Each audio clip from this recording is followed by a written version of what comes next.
जय सिया राम। आज मैं आपको श्री जितेंद्र नाथ जी द्वारा रचित एक कहानी सुनाती हूँ जिसका शीर्षक है भविष्यवाणी।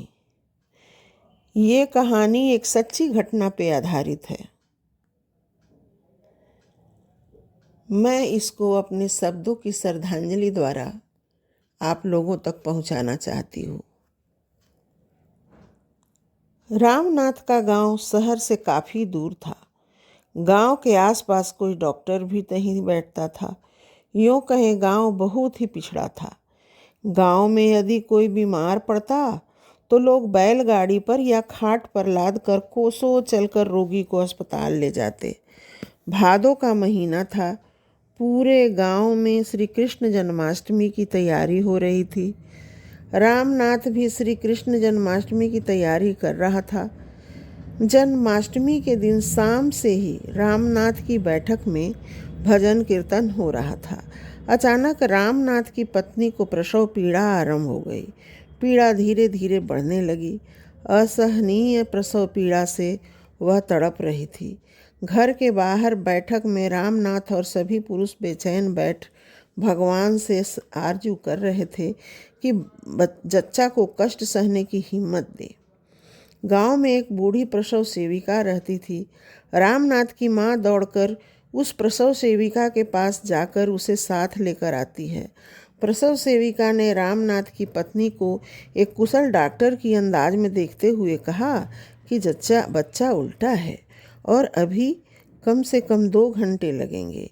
कहकर रामनाथ की माँ से एक कटोरी में सरसों का तेल लेकर कमर और पेट पर लगाते हुए कहती है, दुल्हन जोर जोर से सांस लो, इससे प्रसव जल्दी और आसानी से हो जाएगा।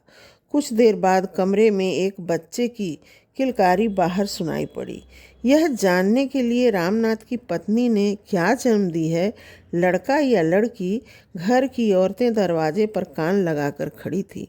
कुछ देर बाद प्रसव सेविका दरवाज़ा खोलकर रामनाथ की माँ से कहा, दीदी आप दादी बन गईं, लड्डू गोपाल आया है।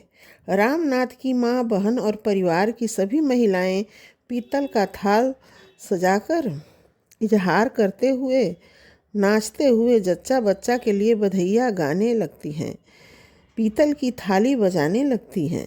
बच्चे का जन्म जन्माष्टमी की रात में हुआ था, इसलिए दादाजी ने नाम रखा केशवनाथ। केशव में विलक्षण प्रतिभा थी। विलक्षण प्रतिभा के कारण वह पूरे गांव की आंख का तारा था। कुछ बड़ा होने पर गांव के बच्चों को देखकर उसे भी पाठशाला में जाने का मन करता। एक दिन वह और बच्चों की तरह एक झोले में अपना स्लेट लिया और बगल में एक टाट थाम स्कूल जाने को तैयार हो गया।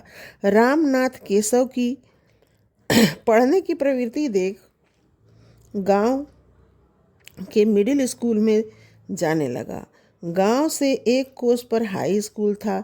मिडिल स्कूल पास करते ही राजकीय हाई स्कूल में नामांकन के लिए जांच परीक्षा दिया।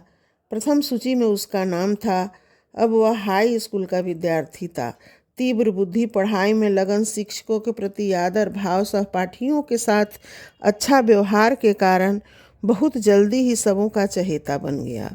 स्कूल से आते ही गांव के लड़कों के साथ गुल्ली डंडा और ढोल पताका खेलता रहता जब तक अंधकार अपना दामन नहीं फैला लेता। गांव में हैजा फैला था। रामनाथ हैजे का शिकार हो गया और उसकी मृत्यु हो गई। जिस वक्त रामनाथ की मृत्यु हुई उस समय केशव 7वें वर्ग का विद्यार्थी था। केशव को चाचा ने सहारा दिया। कुछ दिनों बाद वह पिता की मौत के सदमे से स्वयं को उबार पढ़ाई पर ध्यान देने लगा। अचानक गांव के बाहर में मंदिर में एक सन्यासी आकर रहने लगा। वह लोगों का मस्तिष्क हाथ से रेखाओं और दरवाज़ों की मिट्टी देखकर उस परिवार का वर्तमान, भूत और भविष्य बता देता था। बदले में कोई चावल दाल दे देता था, उसे मिट्टी की हांडी में पकाकर खा लेता। नहीं मिलने पर कुछ मांगता भी नहीं था। एक दिन केशव के छोटे चाचा दरवाजे की मिट्टी लेकर उस सन्यासी के पास गए। सन्यासी ने मिट्टी को देखते ही बोला, कुछ दिनों पहले आपके भाई की मृत्यु हो गई है। उसका एक बच्चा है जो बड़ा होकर बहुत बड़ा ऑफिसर बनेगा और कुल खानदान का नाम रोशन करेगा।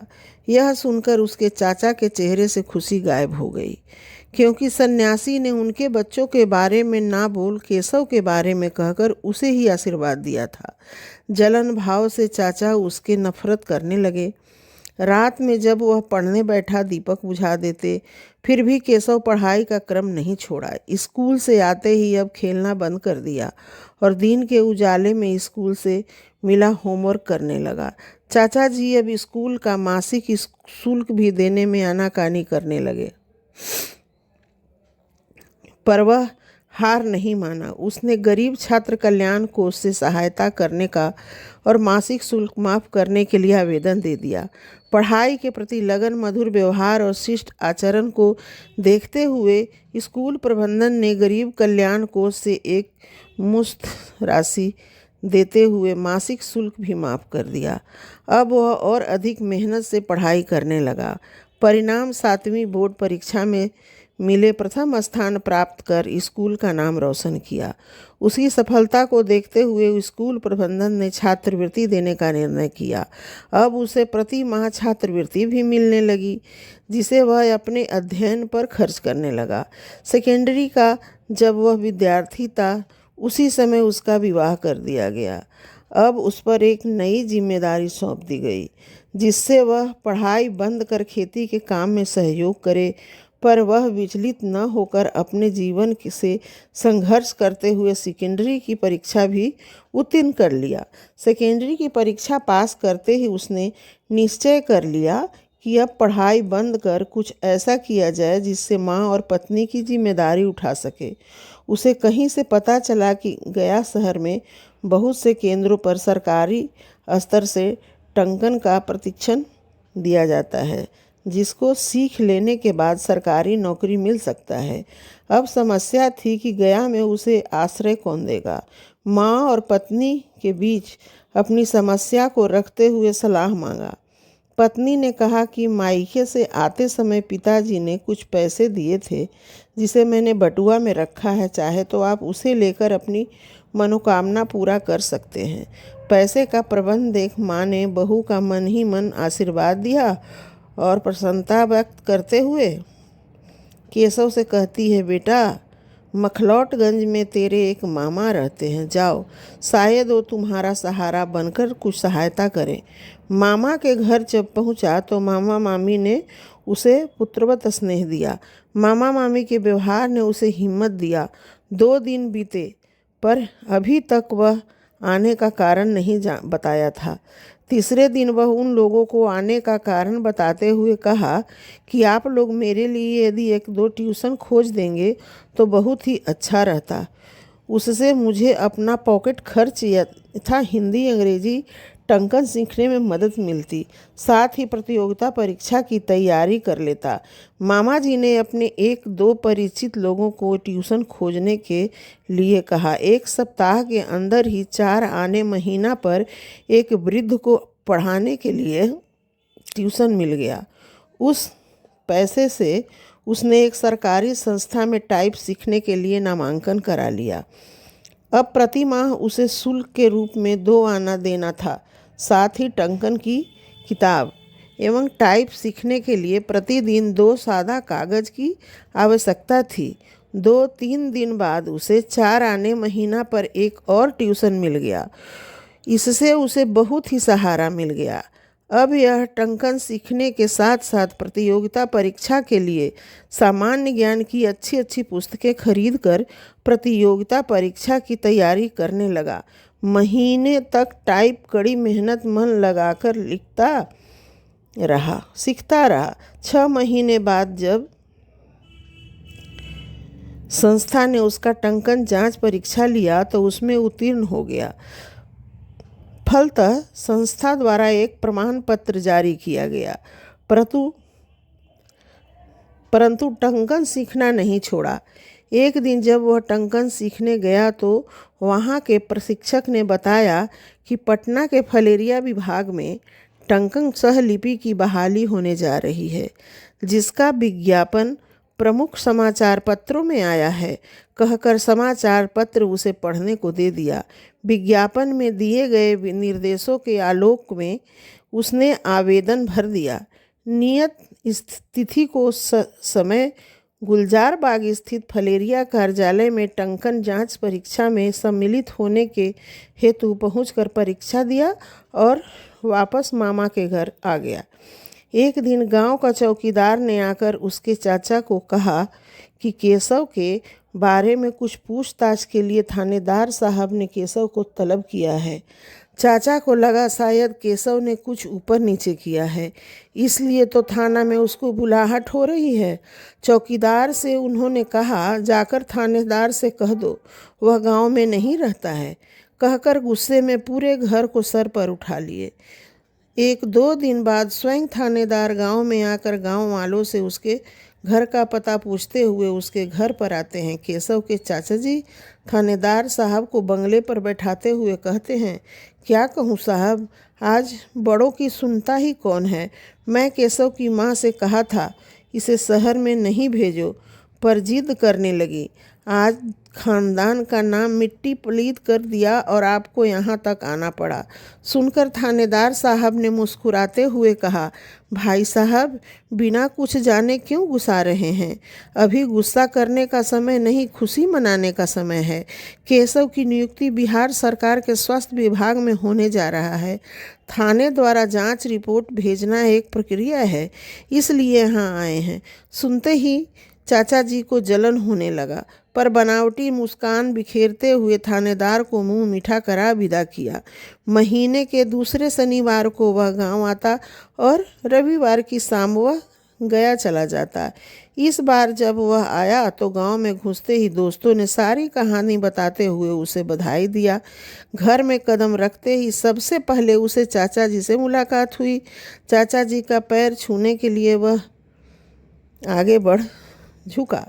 वैसे ही चाचा ने व्यंग बाण चलाते हुए कहा, बबुआ तो वह बड़ा साहब बन गए हैं, अब तो हम लोग चांदी के थाली में इनका पाँव धोएंगे। सुनकर बिना कुछ कहे अपनी माँ के पास जाकर बैठ जाता है। रात में ही वह तय कर लिया कि डाकिया से मिलने के बाद ही गया जाएगा। डाकिया पड़ोस के ही गांव का था। वह सुबह सुबह डाकिये के घर आकर कहता है, चाचा जी, मेरा नियुक्ति पत्र आने वाला है, कृपया जब भी आए आप उसे अपने पास ही रख लेंगे। मैं गया में रहता हूँ, प्रत्येक शनिवार को गांव आता हूँ और रविवार को जाता हूँ। आपसे मुलाकात करने के बाद ही गया जाऊँगा। अब वह निर्णय कर लिया था कि प्रत्येक शनिवार को गांव जाएगा। माँ को भी चुपके से सारी बातें बताते हुए कहा, माँ, थोड़ा खर्च बढ़ेगा, पर अब हर शनिवार को आऊँगा, क्योंकि जीवन का प्रश्न है। अब वह हर शनिवार को डाकिया से उसके घर जाकर मुलाकात करने लगा। एक रविवार को जब वह मुलाकात करने गया तो डाकिये ने बधाई देते हुए उसे वह बंद लिफाफा दे दिया जिसमें नियुक्ति पत्र था। केशव डाकिये का पैर छूकर आशीर्वाद लिया और तेज तेज चलते हुए घर आकर उस लिफाफे को माँ के चरणों में रख दिया। माँ, तुम इसे खोलो, इसमें तुम्हारा और बाबूजी का आशीर्वाद है। खबर सुनते ही चाचा जी एक बार पुनः हल्ला करने लगे और कहने लगे, बबुआ ऐसे खुशी में पागल हो रहा है जैसे कलेक्टर बन गया है। अगले दिन वह पहले विष्णुपद मंदिर जाकर पूजा अर्चना किया और तब मामा के घर जाकर मामा मामी का पैर छूकर आशीर्वाद लिया और नियुक्ति पत्र मामा को दिखाया। नियुक्ति पत्र देखकर मामा और घर के सभी सदस्य खुशी में झूम उठे। कुछ पैसे पहले से उसके पास जमा थे, कुछ पैसे मामा से उधार लेकर ज्वाइन करने के लिए पटना पहुंच गया। दिन भर दफ्तर में काम करता, सुबह शाम किराए के मकान ढूंढता। 1 सप्ताह तक कार्यालय के दरबान के साथ रात बिताता। कार्यालय के बगल में ही एक छोटा दुकान होटल था जहां वह खाना खाता। कुछ दिनों बाद उसे किराए का एक मकान मिल गया। इसी दिन दुर्गा पूजा का अवकाश हो गया। वह घर आकर बिस्तर पर अन्य आवश्यक सामान ले आया। कहीं से वह एक पुरानी चौकी खरीद लिया। अब उसे रहने और खाने की समस्या दूर हो गई। वह ईमानदार और लगन के साथ काम करता फलता कुछ ही महीनों में लिपिक का कार्य भी सीख लिया। वह विभागीय सभी परीक्षाओं को भी 1 वर्ष अंदर ही पास कर लिया। उसकी कार्य के प्रति लगन, निष्ठा और ईमानदारी से प्रभावित होकर अधिकारी ने 1 वर्ष पूरा होने पर एक अतिरिक्त वेतन वृद्धि का इनाम दे दिया। इस तरह 7 वर्ष पूरा हो चुका था। लेखा लिपिक लंबे अवकाश के लिए आवेदन दिया। कार्यालय में केशव के अतिरिक्त और कोई लिपिक नहीं था। फलतः अधिकारी ने लेखा लिपिक का कार्यभार केशव को ही सौंप दिया। कुछ ही महीनों में वह लेखा के कार्य में भी दक्ष हो गया। एक दिन समाचार पत्र में बिहार लोक सेवा आयोग द्वारा सचिवालय एवं संकलन कार्यालय के लिए एक सहायक पद के लिए विज्ञापन देखा। विज्ञापन में लिखा था, केशव सरकारी सेवकों के लिए विशेष प्रतियोगिता परीक्षा आयोजित की जाती है। इस प्रतियोगिता परीक्षा के लिए वही उम्मीदवार पात्र होंगे जो कम से कम 5 वर्ष की सेवा अवधि पूर्ण कर चुके हैं, साथ ही सभी विभागीय परीक्षा उत्तीर्ण कर चुके हैं। विज्ञापन के अनुसार वह सभी शर्तों को पूरा कर रहा था। वह आवेदन पत्र को तैयार कर अधिकारी से अनुशंसा करते हुए बिहार लोक सेवा आयोग को भेजने के लिए अनुरोध किया। अधिकारी ने अनुशंसा करते हुए उसके आवेदन को बिहार लोक सेवा आयोग भेजते हुए उसे आशीर्वाद दिया और कहा, तुम इस पद को सुशोभित करो। मेरी यही कामना है और भगवान से प्रार्थना है कि तुम प्रतियोगिता परीक्षा में सफल हो। प्रतियोगिता परीक्षा के दिन अधिकारी के घर जाकर आशीर्वाद लिया और परीक्षा केंद्र पे पहुंचकर प्रतियोगिता परीक्षा में सम्मिलित हो गया। कुछ दिनों बाद परीक्षा परिणाम समाचार पत्रों में प्रकाशित हुआ। उसका नाम 11वें स्थान पर था। नाम के आगे आवंटित विभाग वित्त विभाग का नाम भी था अंकित था। परीक्षा परिणाम देखकर एक बार तो उसे विश्वास ही नहीं हो रहा था कि उसने 11वां स्थान प्राप्त किया है, क्योंकि उसे विश्वास तो था ही उत्तीर्ण तो हो जाएगा, पर ऐसा परिणाम की कल्पना नहीं किया था। समाचार पत्र लेकर कार्यालय गया, अधिकारी को दिखाया। अधिकारी परीक्षा परिणाम देखकर बहुत से ही खुश हुए। अधिकारी ने उसे बैठने का आदेश देकर चपरासी से मिठाई मंगवाया, उसका मुंह मीठा करवाया। कुछ दिनों बाद उसके कार्य के पते पर नियुक्ति पत्र भी प्राप्त हो गया। नियुक्ति पत्र मिलते ही विरमित होकर वित्त विभाग में सहायक के पद पर योगदान दिया। समय समय पर पदोन्नति पाते हुए गृह विभाग के संयुक्त सचिव के पद से सेवानिवृत्त होकर केशव खानदान का ही नाम नहीं वरन गांव का भी नाम रोशन कर दिया, क्योंकि गांव का वह पहला व्यक्ति था जो प्रथम श्रेणी के पद से सेवानिवृत्त हुआ हो। इस तरह वर्षों पूर्व कहे गए उस सन्यासी की भविष्यवाणी आज साबित हो गया। जो केशव के बारे में कहा गया था भविष्यवाणी। मैं ये कहानी आपको सुनाती हूँ जो सच्ची घटना पे आधारित है, बस केवल नाम और जगह का नाम बदल दिया गया है। धन्यवाद।